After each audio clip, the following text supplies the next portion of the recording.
누구나 살면서 한 번쯤은 신에 대해 의심을 하지만 그 누구도 이것에 대해 시원하게 답해준 이가 없었기에 만들었습니다. 무화과 나무 아래서 제13화 신이 온다면 지금 바로 시작하겠습니다. 네, 저 이번 주제가 신이 온다면이에요. 근데 네. 저희가 이게 대주제고 네. 이제 소주제로 1부, 2부 나눠봤는데 네. 오늘은 이제 1부가 먼저 해보려고 해요. 네, 1부는 이제 신이 온다면 어떤 모습으로 올 것인가 네. 예요. 네. 그래서 이제 이거 한번 얘기를 나눠봤으면 좋겠어서 네. 주제를 꼽았는데 네. 일단 뭐 답이 있나요 이게? 답이요? 네. 답이야 기독교에 있어서는 있죠. 아 답이 있어요 이게 또? 예, 답이 있죠. 어떤 모습으로 오실 거에 대해서도 구체적으로 나와 있고, 이 주제를 이제 우리 진행하시는 대성 씨한테 딱 들었을 때 저는 되게 재밌을 것 같아요. 그리고 이게 어떠한 이야기가 오고 갈지는 모르겠는데 사실상 우리가 무언가 전문적으로 사실 무책임한 발언이지만 준비 안 하고 오잖아요. 이 방송 들으시는 분들한테 있어서 굉장히 무책임한 발언이지만 정말 준비를 안 하고 온단 정말 말이에요. 날 것이죠, 우리. 네. 오히려 준비를 하면은 무언가 강의일 것 같고 또 그럴 것 같아서 일부러 안 한다기보다는 사실을 조금은 해오죠. 해오는데 해온 이야기를 안 하는 경우가 많죠. 그렇죠. 네, 그래서 그런 표현을 좀 웃으라고 이렇게 했는데 이 주제를 딱 들었을 때 저는 입으로는 안 될 것 같은데라는 생각이 들었어요. 그 정도로 많아서? 예. 아. 예, 고소 주제를 이제 우리 진행자가 이제 나눠 주셨는데 사실 저는 굉장히 조금은 집요한 그런 요런 고민을 할 때 하는 거라고요. 왜 다시 오는가? 뭐 요런 거부터 해가지고 왜 와야 하지? 뭐 요런 거 이렇게 생각을 하니까 막 여러 가지 1부부터 10부까지 막 계속 나오더라고요. 근데 일단은 신이 다시 온다라는 그 전제, 그 말 자체도 신이 있다라는 전제에서 하는 거잖아요. 그쵸. 그럼 우리 무신론자인 대성 씨는 엄청 지금 양보를 해주신 거예요. 네. 그래서 이 주제가 우리를 낚으려는 미끼인지 지금 심히 좀 그런 게 있어요. 신도 믿지 않으면서 온다는 걸 왜 물어보셨을까? 무신론자분들이 이 주제에 있어서 방송을 맨 처음 이제 들으려고 하실 때 신 같은 거 우린 전제하지도 않는데 신이 온다는 거를 무신론자를 대표하는 대성 씨에게 있어서 어떤 의미로 이런 질문이 생각났는지 시작 한번 해보고 싶고요. 일단은 우리가 한번 이야기 나눴던 것 같은데 네. 태초에 생물이 뭐였는가? 닭이 먼저나 달걀이 먼저인가 했었잖아요. 아, 맞아요. 네, 근데 그러면서 얘기했던 게 하나님이 나와서 얘기를 해주시던가 아니면 우리의 뭐 선조가 될 수도 있는 그런 원숭이가 나타나서 내가 네 선조야 라고 말하던가 둘 중에 하나라고 말씀하셨어요. 근데 신도 이와 같은 맥락으로 만약에 무신론자라 하더라도 그걸 인정하지 않으면, 그러니까 상대방 입장을 이해하려고 하지 않으면 얘기 자체가 안 됐잖아요. 그러면 그렇기 때문에 어느 정도의 이해와 인정을 바탕으로 일단 이야기를 시작해 보려고 하고요. 네. 그래서 만약에 제가 그냥 밑도 끝도 없이 신이란 존재하지 않는다 하라고 하면 이 얘기 자체를 할 수가 없겠죠. 그래서 일단 어느 정도는 신이 있다면 이런 모습으로 오지 않을까라는 생각과 그런 기대감을 가지고 한번 얘기를 해보면 좋을 것 같아요. 아, 재밌을 것 같아요. 네. 일단은 정답은 나중에 듣기로 하고. 네. 네, 일단 제 생각을 한번 말해볼게요. 네. 저번에도 한번 말씀드린 것 같은데 저는 사실 뭐 무신론자지만 네. 그럼에도 불구하고 신이 온다라고 하면 네. 어떤 모습으로 올까를 생각해봤어요. 네. 어떤 기독교적인 지식과 어떤 제 경험을 바탕으로 네. 했을 때 이런 말이 있더라고요. 만약에 신이 온다면 가장 낮은 자의 모습으로 나타날 것이다.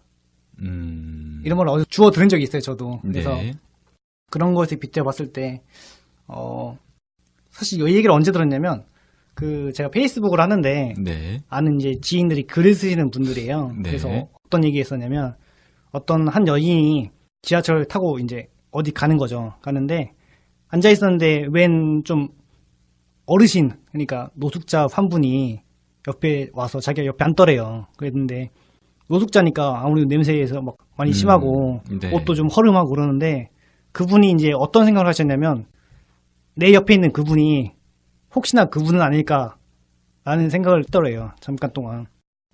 그래서 그 사람이 좀 민망해할까봐 일어서지도 못하고 약간 그런 내용의 글이 있었는데 저는 좀 감명받았거든요. 그게 혹시나 그분이 아닐까라는 그분은 다시 말하면 신이 있는 거겠죠. 네. 네, 그래서 그런 얘기를 들어봤을 때 가장 낮은 자 다시 말하면 제가 생각하는 거는 신이 만약에 다시 온다고 하면 그분은 흑인이고 여성이고 어린아이로 오지 않을까 라는 생각을 가지고 있어요.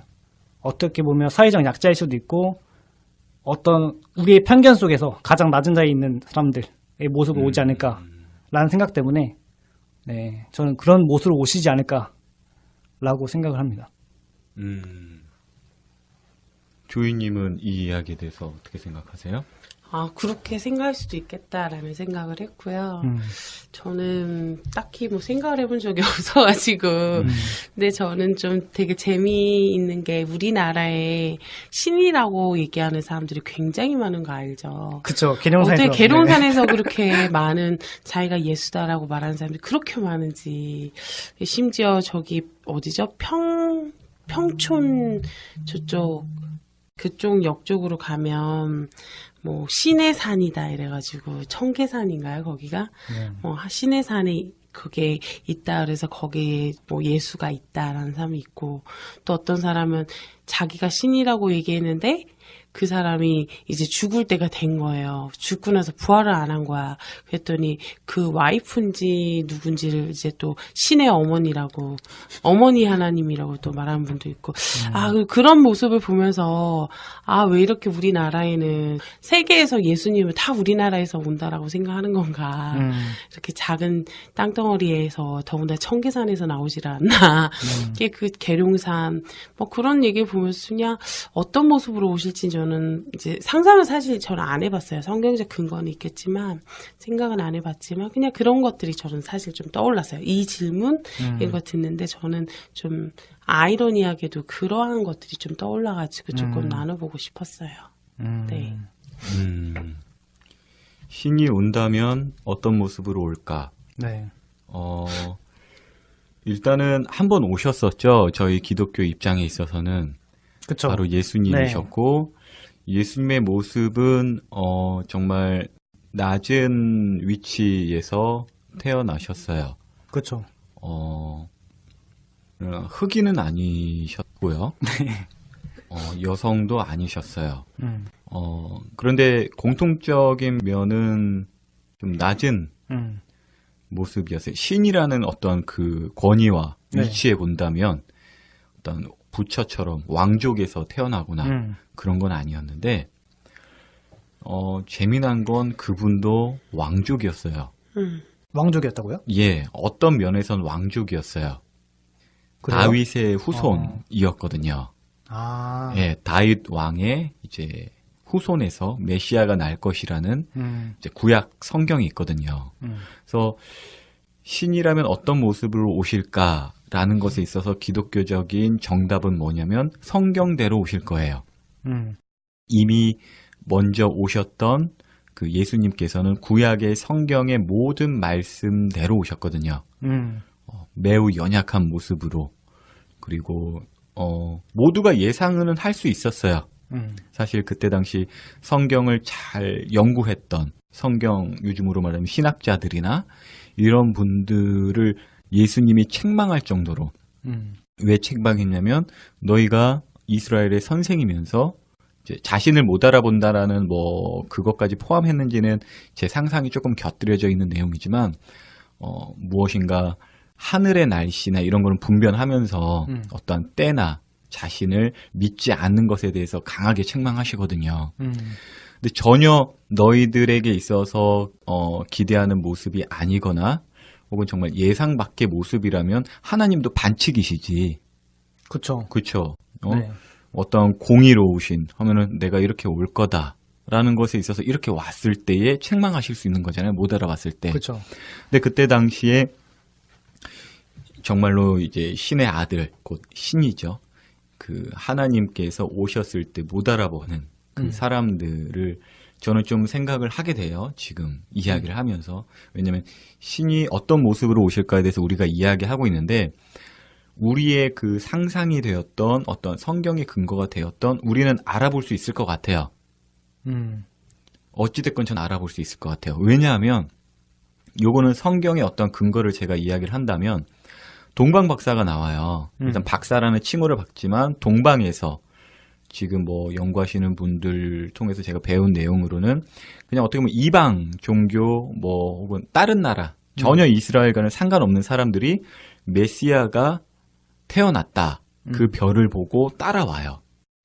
그 예수님 어린 아기 예수 앞에서 이제 경배를 드리고 떠나죠. 전혀 그 성경을 갖고 있지 않거나 그런 사람들도 왜냐면은 우리가 지난번에 대화 나눴듯이 하나님은 이스라엘의 하나님뿐만이 아니라 모든 세상, 네. 우주의 하나님, 우주 이상의 하나님이시거든요. 그렇기 때문에 믿지 않는 사람들의 그 마음 가운데 있어서 메시아를 열망하는 게 있잖아요. 대성 씨도 어떠한 면에서 하나님이 이러한 모습으로 오셨을 때에 좋을 것 같다라는 게 막 생각은 하진 않았지만 어떠한 사람의 글을 통해서 감동이 되었고, 그쵸. 저랬으면 참 매력적인 신이겠다. 적어도 요 정도까지는 되는데, 그 마음들이 제가 생각했을 때는 어찌됐건 이 개턱 같은 세상에서 신이 온다면 이러한 모습일 것이다라는 것이 성경적으로든 하나님께서 그 사람들 가운데 양심으로 심어주셨던 분명히 있어요. 근데 문제는 뭐냐면은 알아볼 수 있더라도 환영하지도 않더라는 이야기가 있더라고요. 요거는 한 7부 때 이야기를 한번 해보고요. 왜 하나님이 어떤 모습으로 오시든지 마음에 안 들어요. 저도 그 생각해봤는데, 네. 진작에 생각해봤는데, 네. 저는 이제 약간, 뭐랄까, 예고식으로 하면 저는 네. 하나님이 오신다면 네. 이 세상 파멸입니다. 제 생각에. 파멸? 이게 무슨 네. 말이죠? 그러니까 완전 파탄 난다고요, 이 세상이. 아, 하나님이 다 쪼개실 네. 것이다? 아니, 그러니까 인간들끼리. 아, 인간들끼리? 싸운다? 네. 이거 예고편이니까. 기대됩니다. 아니, 진행자가 예고편을 지금 방송 중에 들려줬어요. 아니, 나 처음 듣는 소리거든요. 준비할 시간이 없어서 너무 좋습니다. 네. 어찌됐건 제가 조금 두 분의 이야기를 들으면서, 아, 그렇구나. 뭐, 어떻게 보면은 여러 이제, 계룡산에서 네. 몇십 명 이렇게 내려오셔도 마음에 안 들고 이랬을 때, 정말 하나님이 어떤 모습이셨으면 좋겠다라는 것이 정말 왔다고 하더라도 그게, 여겨져질까라는 생각 가운데 심히 한번 상상해 본다면, 근데 저는 핸디캡을 갖고 있어요. 성경을 조금이라도 알고 있으니까. 네. 성경에서는 구름 타고 오신대요. 다시 오실 때요? 네, 구름 타고 오신다는데, 그래서 손오공인가? 그러니까 모두가 알게끔 오신대요. 그러니까 제가 하는 모든 주장은 나름대로의 성경의 근거를 갖고 이야기를 한다고 그랬잖아요. 네. 제 이야기 모든 참고문헌은 성경. 근데 성경에서도 핑계치 못하고 모두가 알게 오신대요. 그러니까 근데 뭐 지금 독일은 어떤 시간이 뭐였지만 외국 중에 자는 시간대도 있을 테고 네. 깰 시간대도 있을 테고 다 다르잖아요. 그쵸. 시차가 다르니까. 그럼 어떻게 한꺼번에 다 알아? 막 이런 상상을 막 이제 신학을 하시는 분들은 막 연구하고 막 재미로 막 이렇게 생각하실 때가 있는데 구름 타고 오신다라는 게 이게 상상이 안 되니까 막 손오공도 상상되고 막 그러니까 막 하늘에 갑자기 막 프로젝터 빔 쏜 거 마냥 예수님 이렇게 다 전 세상에 나타나는가 막 이런 상상도 하고 어떤 사람들은 감히 자기를 이단으로 하지는 말래요. 자기도 상상할 자유는 있으니까. 아마 NFL 네. 슈퍼 그 미식 축구 있잖아요. 네네. 그게 전 세계의 시청률이 가장 높다고 하더라고요. 그래서 지금 그때가 되면은 핸드폰이고 뭘로 다 TV를 볼 거니까 그때 딱 나타나서 공중파로 쏘실 거다 막 이런 이야기도 있어요. 어떤 모습인가에 있어서. 근데 분명한 건 우리 셋이가 말하는 것의 공통적인 그 외형의 모습은 인간일 것 같아요. 그쵸. 인간의 모습. 인간의 모습으로 다시 오실 건데 제가 알고 있는 지식과 또 제 상상과 여러 신학자들을 통해서 배운 내용을 곁들여 본다면은 전 이번에 오실 땐 좀 무섭게 오실 것 같아요. 무섭게요? 왕처럼 오실 것 같아요. 처음 오실 때는 연약하게 오셨거든요. 어린 양의 모습으로. 근데 이번에는 좀 무섭게 오실 것 같아요. 그 이유는요? 한번 쪼개야지. 이건 대성 씨랑 좀 통하는 게인데 한번 뒤집어 엎어야지. 네. 그 이유에 대해서 제 상상이 아니라 성경적인 근거와 거기에 있어서 제가 가르침 받은 걸로 이야기를 한다면 이미 이제 우리는 심판에 있어서는 이미 심판을 받고 있고 하고 있는 건데 예수님이 다시 오실 때는 이 세상의 끝점이라고 말씀하셨거든요. 끝점이라고요? 네, 끝이라고. 그러니까 뭐 불교의 세계나 혹은 뭐 노자의 사상이나 이런 거 보면은 굉장히 원형이에요. 세계관이 처음과 끝이 없어요. 무한 루프로 계속 돌아요. 근데 기독교적 세계관은 시작과 끝이 분명히 있어요. 그래서 예수님 본인께서도 자신을 지칭하실 때 나는 알파와 오메가라는 표현을 쓰세요. 자신이 모든 것의 시작점이시고 모든 것의 끝점이시다. 그럴 때에 자기가 오실 때에 이 세상에 있어서는 종말이죠. 하늘이 두루마기처럼 감긴대요. 근데 좀 헷갈리는 게 네네. 어떤 기독교적인 세계관에 의하면 네. 사람이 죽으면 그러니까 신의 곁으로 돌아가서 영원히 산다라고 하잖아요. 네네. 죽지도 않고 영원히 행복하게 산다라고 하는데 네. 그러면 그 영원이라는 관점에서 끝난다는 거는 그냥 영혼도 없고 아무것도 없이 그냥 다 끝난다는 거예요? 아, 지금에서 말하는 그 끝점은 우리가 육체를 입고 우리가 보았을 때 조금은 좀 세상이 더럽고 짜증나고 이러한 세상들의 끝점. 아. 그래서 다시 새하늘과 새 땅, 이제 신천지가 펼쳐지는데 이단이라고 이제 사람들이 평가하는 곳의 이름이 이제 신천지인데 이 성경적인 용어예요. 새로운 하늘과 새 땅과 새 하늘. 그래서 근데 그때는 뭐냐면 이제 그 주일학교에서 애기들이 배워요. 사자들이 어린 양과 뛰놀고 막 애기가 독사굴에 손을 넣어도 물지 않는 참사랑과 기쁨의 그 나라가 이제 속히 오리라. 그게 끝이에요? 그 이후로부터 영원한 세계죠. 저 한편 궁금한 게 있는데 네. 조이님한테 질문 드리고 싶은데 네. 그 예수님이 오실 때 어떤 마법관에서 태어나시잖아요. 남자로 태어나시는데 전 개인적으로 그런 생각이 들더라고요. 왜 여자로 안 내보냈을까 하나님이. 예수를 내보낼 때 여자로 내보냈으면은 어떤 그때 당시의 상황이 굉장히 여자들이 이제 선거권도 없고 핍박받고 그런 상황이었는데 왜 여자로 안 내보내고 왜 남자로 했을까라는 생각이 들더라고요. 전지전능한 신이. 근데 여자로서 그런 생각 해보셨어요? 아니요, 안 해봤는데요. 아니 저는 만약에 남자인데도 그런 생각이 들더라고요. 분명히 어떤 세상이 쇼킹할 만한 그런 사건은 남자가 아니라 여자잖아요. 여자라는 신이 내려와서 모든 것을 다 지배하고 휩쓸어버릴 수도 있는 그런 능력을 가지고 있다면 사람들이 여자를 단순히 이렇게 무시하거나 그러는 게 아니라 오히려 이제 여자도 남자랑 똑같이 평등하게 맞춰주고 이렇게 더 좋은 방향으로 갈 수 있는데 굳이 남자를 보내서 어떻게 보면 그것 때문에 약간 남녀 불평등이 더 심해진 게 아닌가 그런 생각도 들고. 저는 잘은 모르겠는데 그냥 성경에 보면 여자의 몸을 통해서 이제 온다고 했으니까 어쨌든 간에 여자의 육신을 통해서 어쨌든 나온다는 거잖아요. 그쵸. 그럼 그 시대적인 상황에서 물론 여자로 나올 수도 있겠지만 씨라는 것 자체가 저 잘은 모르지만 정자와 난자가 있다면 정자는 남자에게만 있는 거잖아요. 아이를 만들 수 있는 뭔가의 그런 것들은 남자에게만 있다 저는 생각하거든요.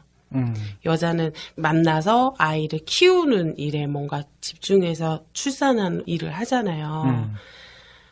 그랬을 때 하나님의 씨라고 표현하는 것 자체로 해서 여성이 아니라 뭔가 그러한 것들을 좀 내포해서 남성의 모습으로 오지 않았을까? 라는 저는 그런 생각 좀 해봤어요. 신천지 아니거든요. 신천지 아닌데 그냥 갑자기 이런 질문 받으니까 저는 좀 약간 그런 생각 좀 해본 것 같아요.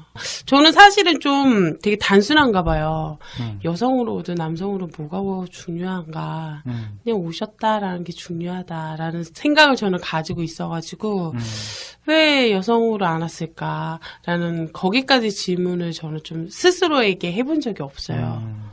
그리고 그 시대의 상황에 맞게 사람들의 눈의 관점에 맞게 남성으로 나왔어야 뭔가 이렇게 사람들과 얘기하고 뭔가 할 수 있는 자리에 뭔가 토론하고 뭔가 그럴 수 있는 자리에 갈 수 있었기 때문에 남성으로 오지 않았을까? 만약 그 시대에 만약 여성이 그런 자리에 있고 남성이 여자처럼 만약 그렇게 산다면 여성이 오지 않았을까? 그냥 사람들의 시선에 맞춰서 사회적 배경에 맞춰서 그렇게 오시지 않았나? 그냥 그런 생각을 좀 해보게도 되네요. 성경식 근거는 없어요. 근데 저는 만약에 제가 신이었다면 여성으로 내보냈을 것 같아요. 그래서 물론 그 당시 여자가 좀 핍박받고 그런 게 있었긴 했는데 오히려 그런 걸 자신의 능력을 이용해서 찍어 누른 한이 있더라도 오히려 여자를 더 이렇게 내보내서 좀 이렇게 평등하게 맞추지 않았을까라는 생각이 들어서. 근데 하나님은 이렇게 찍어 누르는 걸 안 좋아하세요? 왜요? 죄인 다 휩쓸어 버린 적도 몇 번이나 있는데. 아, 근데 전 답답하던데, 그거 보면. 너무 참는 것만 같아서. 가끔 이렇게 보면 대성이가 진짜 신앙이 좋은 것 같아요. 대성 씨가 빨리 하나님 오셔서 심판하시라고 이렇게 외치는 소리가 들리는 것 같아서 오히려 신앙 좋은 친구구나 이런 생각이 들어요. 일단은 그 대성 씨의 질문과 또 그 질문의 이유들을 한번 생각해 봤어요. 이야기를 듣는데. 근데 그 질문이 이제 저한테도 한번 주어졌는데, 약간 조금은 시니컬하게 제가 받아들였을 수도 있는데, 남자로 태어난 것도 불평등이라고 이야기할 수도 있고요. 만약에 우리의 나라 자체가 여자가 좀 이렇게 권위가 있고 그쵸. 한다면, 네. 어찌됐건 남자로 태어나든 여자로 오시든 평등이라는 것에 합한 것이 과연 될까라는 생각이 들어요. 생각이 들면서 그렇다면 대성 씨와 같은 그 생각을 갖고 있는 사람들에게 있어서 평등을 말할 때는 남자 여자가 이렇게 딱 붙어 있는 그런 모습으로 샴쌍둥이. 그런 모습으로 와야 그리고 막 얼굴은 4개 흑인, 백인, 황인 이렇게 색깔이 막 그렇게 혼혈이. 있어야 돼요. 막 혼혈도 안 돼. 혼혈도 또 다른 이제 네. 잠깐 이렇게 나눠져 명확하게 나눠져 있어요. 그런데 기독교가 이렇게 가만히 보면은 굉장히 남성 중심적이고 네. 보수를 무언가 대표하는 모습인 것만 같고 하잖아요. 네. 근데 하나님께서는 무언가 이렇게 성경을 봤을 때 평등이라는 이야기. 네. 글쎄요, 제가 사전적 의미를 지금 제대로 준비하거나 공부하지를 못해서 그걸 이제 좀 조심스럽게 말하는데, 평등보다는, 어떤 질서와 화평, 조화, 이러한 이야기를 조금 더 평등보다는 더 우위에 두시는 것 같아요. 그러니까 우위에 두신다라기보다는 우리가 말하는 평등이라는 것에 온전함을 갖추려면은 그 평등 안에는 물론 서로가 이제 유기적으로 이렇게 영향을 주겠지만 조화와 질서와 어떤 화평이 어우러져야 된다. 왜냐면은 이 평등이라는 것이 왜곡되게 이제 하면은 이거는 계속 불평밖에 나올 수가 없어요. 일단은 여자로 태어났기 때문에 힘든 게 너무나도 많다라는 것 자체가 하나님 탓은 아니에요. 그쵸. 그렇죠. 우리가 어떠한 육체적인 힘이나 이런 게 남자가 더 세기 때문에 그러한 정말 여성이 불평등을 느낄 수밖에 없는 세상을 만들었고 요걸 뒤엎으시기 위해서 하나님이 여성의 모습으로 온다라는 이야기는 조금 하나님이 연약해 보여요. 제 입장에서는.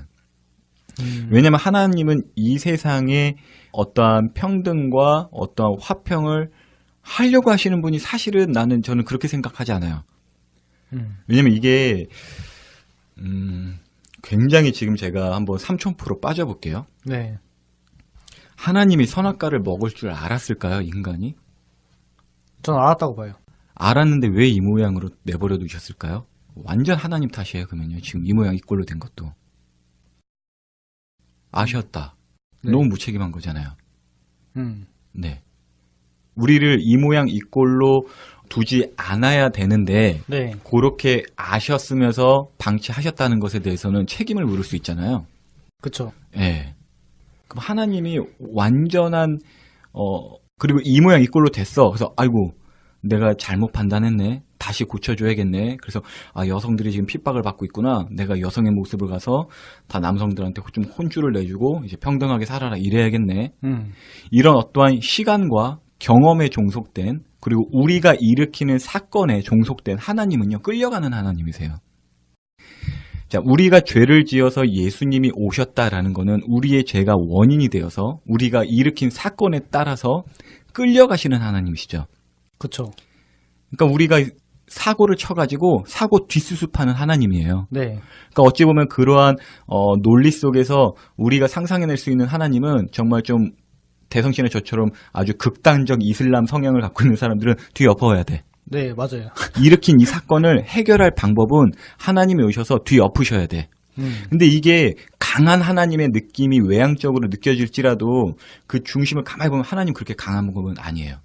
우리가 일으킨 사건에 따라서 움직이시는 종속된 하나님, 스스로 존재하시는 하나님이라는 정체성이 믿어지지가 않아요. 난 이런 하나님이었으면 사실 믿질 않았어요. 그럼 여기서 일단 이야기하고 싶은 건 뭐냐면 예수님이 오시는 건요, 우리가 죄를 짓기도 전에 예정하신 사건이에요. 죄를 짓기도 전에 예정하신 사건. 지금 굉장히 삼천포로 빠졌죠. 네. 이 이야기 나가면은 정말 이제 못 태어나올 것 같아서 여기까지 할게요.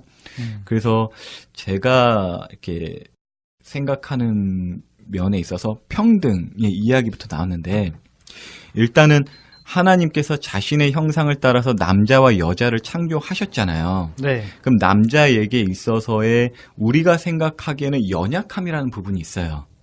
남자한테. 남자에 있어서의 연약함. 우리가 생각했을 네네. 때 어떤 감수성이 조금은 덜하거나 뭐 두 가지, 세 가지 일을 한꺼번에 못하거나, 네. 그리고 여성에 있어서는 어떤 감수성이나 어떤 사람들을 포용하는 마음이나 부드러운 어떤 모성적인. 그래서 이 둘의 약점을 보완하는 것이 아름다운 것이다라는 우리의 생각이 갖고 있어요. 근데 사실 그렇지는 않아요. 기독교적 입장에 있어서는요.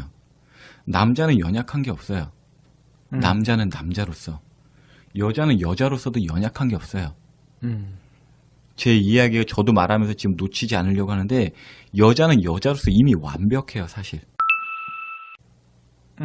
왜냐면은 우리도 이제 직장 생활이나 뭐 하다 보면은 여권 신장 뭐 이렇게 해가지고 동등하게 하자. 네. 막 이렇게 하는데 또 한편으로는 이제 무거운 거 막 힘들어요. 막 이렇게 막 하면은 지금 뭐냐 하면서 왜 안 도와줘? 이거는 남자가 좀 도와줘야지. 이런 식으로 평등을 이야기하면서 왔다 갔다 할 때가 있잖아요. 그쵸. 네. 그럼 뭐 평등하면 똑같이 막 이렇게 하던지. 근데 사실 힘들어요. 요 부분 때문에 여자의 이 약한 점을 남자가 보완해 주는 것이 조화로운 것이고 어떤 화평한 것이고, 이렇게 기독교 내에서도 이렇게 생각할 수가 있는데, 제가 봤을 때는 성경을 이렇게 보면서 남자와 여자의 어떤 딱 정체성이나 본다면 단점이나 연약한 점이 없는 그냥 그 자체로 완벽한 사람들이에요. 그런데 서로 돕는 배필로서 하나님이 만들어 주셨죠. 자, 또다시 삼천포로 빠질 건데, 우리는 하나님, 곧 삼위일체 하나님을 믿으세요. 우리는 믿어요. 믿는데 그것을 잘 나타내주는 것은 뭐냐면, 그러니까 세 분이 한 분이신 이 하나님, 우리의 차원에서는 상상해낼 수 없는 이 하나님을 잘 보여주는 관계가 아담과 하와예요. 아담과 하와라고 제가 어떤 방송에서 이야기를 했죠. 근데 그 남자와 여자가 어떠한 연약한 점을 보완해주기 위해서 서로 이렇게 돕는 배필이더라고 하는 결론을 낸다면, 어떠한 이야기를 할 수 있냐면, 성부에 어떠한 연약한 점이 있어서 성자가 존재하시고, 성자의 어떠한 연약한 점이 존재하셔서 성령이 계셔서 이 삼위가 서로 그렇게 연약한 점을 보완하면서 돕는구나. 이 모습이 가시적인 형상으로 남자와 여자로 나타났기 때문에 남자의 연약한 점을 여자가 보완해주고 여자의 연약함을 남자가 보완해줘서 이게 아름다운 것이다라는 건요, 굉장히 위험한 거라는 거예요. 기독교 입장에서는요. 왜냐하면 성부 하나님은 하나님 자체로 완벽하신 분이세요. 성자 하나님도 완벽하시고 성령 하나님도 완벽하세요. 근데 이 세 분이 왜 서로 돕는 이 관계가 있냐? 돕는 이유는 하나밖에 없어요. 사랑해서 그래요. 그래서 제가 이 방송을 처음부터 들어보시는 분들이 계시다면 이 사랑에 대한 정의가 왜 제가 그렇게 집요하게 파고드냐면 사랑에 대한 정의가 어떠한 인간의 왜곡된 인간의 감정이나 어떠한 것에 이렇게 호소되어서 정의가 돼버리면 하나님이 사랑이시다라는 이야기를요 굉장히 인본적으로만 알아들어요. 사실 인본이란 말은 굉장히 아름다운 말인데 현재 우리가 말하는 인본은 왜곡된 인본이에요. 평등을 말하면서 불평등을 조장하거든요. 사실상 남자의 모습이었든 여자의 모습이었든 어떤 모습이었든 상관은 없어요. 하나님 편에 있어서 완벽하게 창조하셨고 이 둘이 너넨 서로 연약하니까 너넨 서로 돕고 살아라 이게 아니에요. 하나님이 여자를 지으신 것은 혼자 지내는 것이 좋지 못하였을 뿐이에요. 그러니까 자신의 형상을 온전하게 드러내지 못했기 때문에 여자를 만드신 거거든요. 서로 사랑하라고. 사랑하는 모습 자체가 하나님의 모습이기 때문에 이게 좀 굉장히라고 말하면 제가 뭔가 대단한 사람인 것 같아서 뭐한데 제가 어떠한 용어를 사용하거나 이야기를 전개해 나가는 것에 있어서 전제된 저의 어떤 세계관이 있을 거잖아요. 네. 요게 이해되지 않고서는 사실 제 이야기가 될 듯 말 듯 할 수도 있어요. 그래서 좀 여기서 그냥 끊을게요. 죄송합니다. 제가 너무 시간을 많이 잡아먹었네요. 남자든 여자든 상관없다요. 하나님의 형상이 남자의 모습에 있고요. 네. 완전한 모습이 있고요. 여자의 모습에서 완전한 모습이 있어요. 근데 그 둘이 서로 사랑을 했어야죠. 근데 그 둘이 평등이란 이유로 막 서로 싸우고, 아우, 저희 김치녀들, 아우, 저 한남들 이러면서 싸우니까 그냥 막 지금 뭐 메가린이 뭐니 막 나오잖아요. 네. 막 그런 것도 나오고, 동성애가 아주 자기의 자유를 유지할 수 있는 말이 안 되는 일들이 일어난 거죠. 사실 저의 관점에 있어서는 동성애나 이런 것에 있어서는. 근데 남과 여가 완벽한 존재다라고 네. 했고 네. 그럼에도 불구하고 어떤 우리 역사를 봤을 때는 확실히 여자가 과거에는 핍박받거나 좀 약한 위치에 속해 있었잖아요. 네. 그러면은 남자가 여자한테 그런 행위를 한 건데 그 부분에 대해서는 신이라는 존재가 처벌할 수 있지 않을까요? 처벌하시죠. 어떻게 해요? 죽음으로. 그리고 둘째 사망으로 심판하시죠.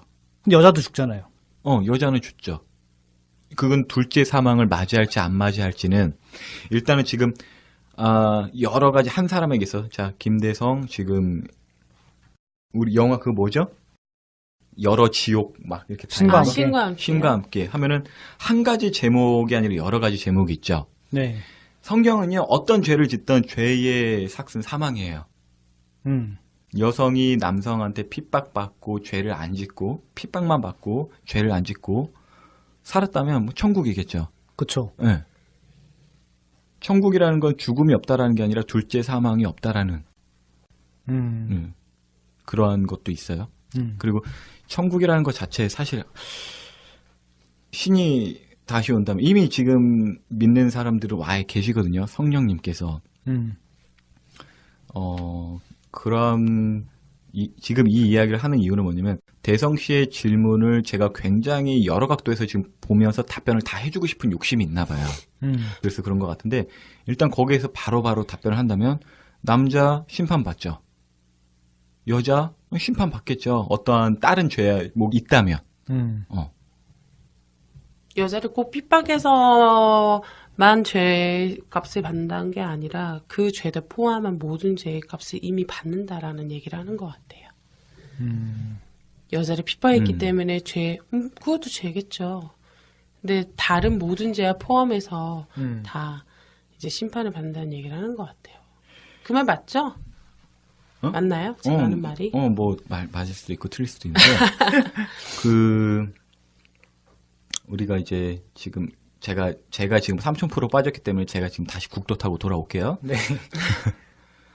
일단은 하나님의 모습이 남자의 모습일까 여자의 모습일까라는 것에 있어서의 정확한 답은 성경대로예요. 성경에서 말씀하신 대로 인자로 오신다. 사람의 아들로 오신다라는 그런 메시아 사상이 있거든요. 그렇기 때문에 사람의 아들로 오셨고요. 만약에 고양이로 오신다. 고양이로 오시고 그러겠죠. 말씀하신 대로 온 거예요. 하나님, 신은. 기독교의 세계관에 있어서는 하나님이 약속하신 대로 오신다라는 전제가 있기 때문에 이건 너무 불공평한 거 아니야? 라는 말이 있을 수가 없어요. 그 불공평을 하나님이 일으키신 게 아니거든요. 지금 여자가 막 득세하고 있다고 쳐요. 여자가 힘이 더 세. 막 네. 어떤 민족처럼. 근데 하나님이 여자로 오신대. 그럼 여자로 왔어. 그럼 그것도 어떻게 보면 불공평한 거잖아요. 그쵸. 근데 하나님이 그렇게 오신다라고 했으면 그렇게 오는 거예요. 근데 어떠한 지금 불합리하고 안 좋은 모습을 해결하기 위해서 이분이 이렇게 와줬으면 좀 통쾌할 것 같다라는 그쵸. 자신의 기대점이 하나님이 그랬으면 좋겠다라는 게 있으니까. 그쵸. 어, 그게 더 그렇게- 크죠. 그렇게 네. 된 거죠.